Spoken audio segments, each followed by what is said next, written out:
केंद्र सरकार के मंत्री पशुपति पारस ने इस्तीफा दे दिया।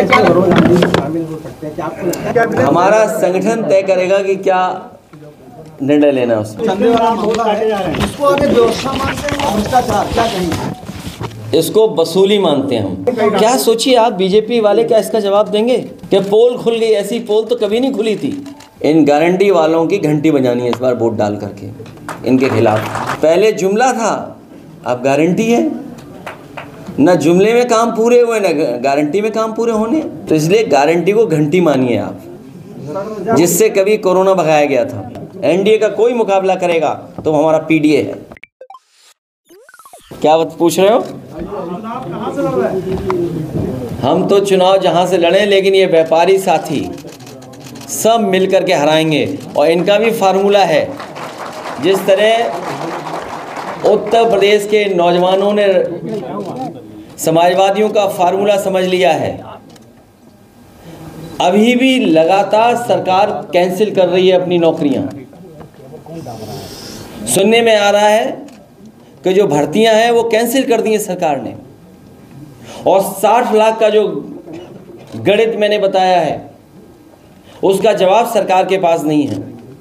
उत्तर प्रदेश में लगभग परीक्षा जो नहीं दे पाए हैं या पेपर लीक के अंधकार में चला गया, ऐसे 60 लाख लोग हैं नौजवान। अगर 60 लाख बच्चों का ही हम भविष्य की चिंता करें और यही इनके परिवार अगर इनके खिलाफ हो गए तो भारतीय जनता पार्टी का उत्तर प्रदेश से सफाया हो जाएगा। उत्तर प्रदेश से हटने का मतलब देश से हटने का काम होगा।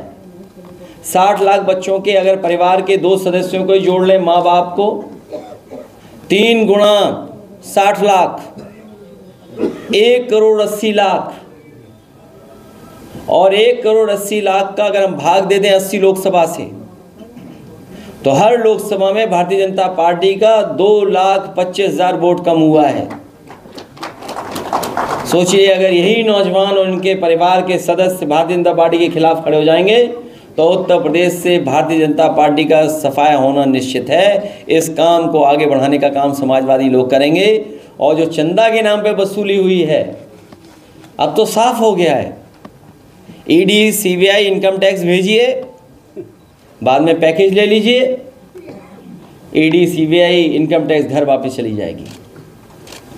अब तो अखबारों ने भी लिख दिया, सूची लिख दी कि किसके यहाँ कब ईडी सीबीआई पहुंची, पैसा मिल गया, चंदा मिल गया और वो जांच खत्म हो गई। ऐसी वसूली शायद दुनिया में किसी लोकतंत्र देश में नहीं होगी जैसी भारतीय जनता पार्टी ने करके दिखाई है। इसका जवाब भारतीय जनता पार्टी के पास नहीं है। ना भर्ती का जवाब है, ना वसूली का जवाब है। ये जो नौकरियां खोई हैं नौजवानों ने, जो रोजगार खोए हैं नौजवानों ने, जो व्यापार खत्म हो गया, हम उससे सहमत हैं टेक्नोलॉजी से, लेकिन कारोबारियों का कारोबार छिन जाए, भविष्य क्या होगा 10 साल बाद, हमें उस बात की चिंता करनी है। हमें ऑनलाइन, डिजिटल, इससे कोई शिकायत नहीं है, लेकिन हमारे छोटे कारोबारी का ख़त्म हो जाए, सब खत्म हो जाए। आप बड़े बड़े उद्योगपतियों का तो पैसा माफ़ कर रहे हैं, 15 लाख करोड़ रुपए माफ़ किया आपने, लेकिन अगर हमारा छोटा व्यापारी, छोटा कारोबारी अगर 10 लाख का भी लोन लेना चाहे तो क्या फ्री इंटरेस्ट के साथ है क्या? बिना कर्ज के साथ है क्या कोई? आप 15 लाख करोड़ तो माफ़ कर रहे हैं, लेकिन छोटे कारोबारियों के लिए क्या सुविधा है आपके पास? और समाजवादियों का हमेशा मानना रहा है, जब हमारा किसान खुशहाल होगा तो हमारा व्यापारी भी खुशहाल होगा। समाजवादी लोग उसी दिशा में काम कर करके अपने किसान को खुशहाल करेंगे और व्यापारियों को सुरक्षा और सम्मान दिलाने का काम समाजवादी लोग करेंगे।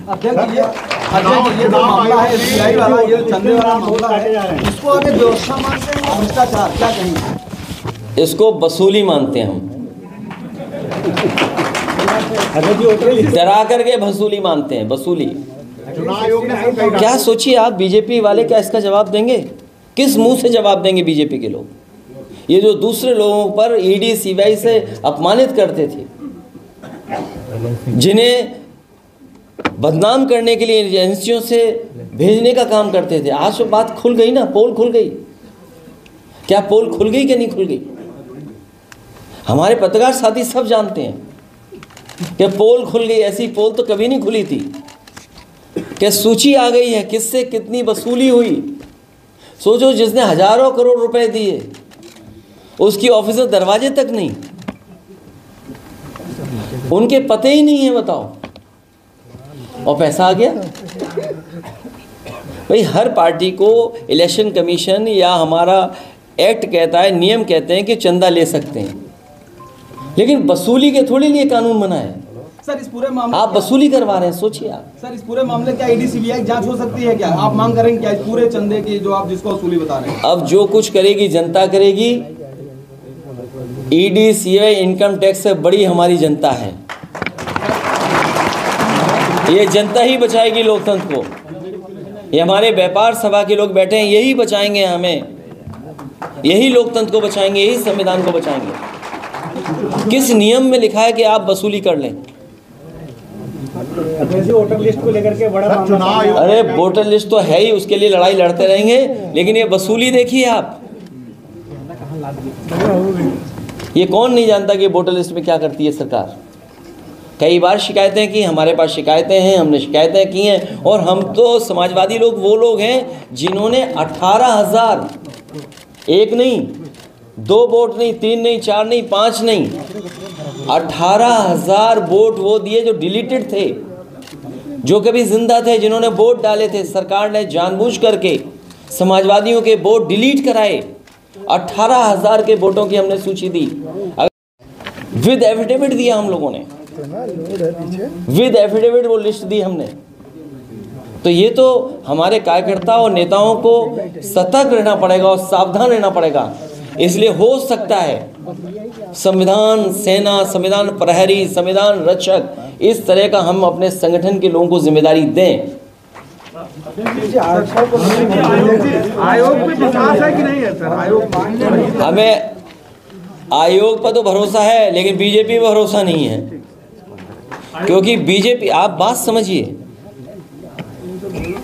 भारतीय जनता पार्टी संस्थाओं को कमजोर कर रही है। भारतीय जनता पार्टी संस्थाओं को इस्तेमाल कर रही है। संस्थाओं के माध्यम से जो अन्याय हो सकता है वो करा रही है। किसी भी सरकार की जिम्मेदारी बनती है कि संस्था कमजोर ना हो। जितनी संस्थाएं मजबूत होंगी उतना ही हमारा लोकतंत्र मजबूत होगा। लेकिन भारतीय जनता पार्टी लोकतंत्र के बहाने संस्थाओं को कमजोर कर रही है, और जब संस्थाएं कमजोर होंगी तो लोकतंत्र कमजोर हो जाएगा। आप देखिए, समाजवादियों ने 18,000 ऐसे लोग जो डिलीट कर दिए गए थे, डिलीटेड सूची में डाल दिया था उनका वोट, एफिडेविट के साथ दिया कि हाँ वो जिंदा है, उन्होंने वोट डाला था। इलेक्शन कमीशन ने एक भी आरोप पे कार्रवाई नहीं की, एक भी चुनाव में जो अधिकारी जिम्मेदार होते हैं उन पर कार्रवाई नहीं की। और बहुत सारे ऐसे अधिकारी हैं जिनकी सूची पार्टी समय समय पे दे रही है। केवल एक अधिकारी के हटने से कोई परिवर्तन नहीं आएगा।